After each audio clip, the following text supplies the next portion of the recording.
Katanya ekonomi itu lagi susah, tapi ternyata tiket konser yang harganya jutaan laris manis, iPhone terbaru juga laris gitu, mobil listrik juga laris juga, banyak yang tetap pre-order dan banyak orang-orang yang ternyata masih rame gitu jalan-jalan ke luar negeri.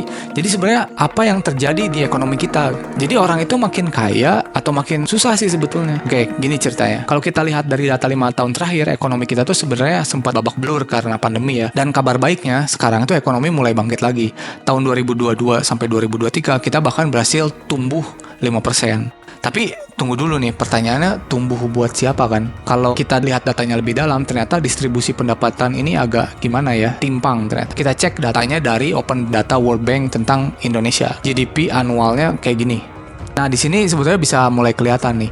Yang pendapatannya 10% terendah itu naik ya, makin membaik ekonominya. Yang pendapatannya 20% terendah itu juga makin naik dan makin membaik. Artinya memang penduduk di sektor ini yang miskin itu berhasil dapat bantuan dari pemerintah. Nah, kita coba cek pendapatan tertinggi 20% orang terkaya di Indonesia. Ternyata mereka juga mendapatkan proporsi besar pertumbuhannya ya. Jadi mungkin ini karena ada pendapatan yang masuk ke sini dari pemerintah gitu. Nah, sekarang kita coba masuk ke layer kelas menengah atau di sini disebutnya pendapatan tertinggi, layer ketiga dan keempat.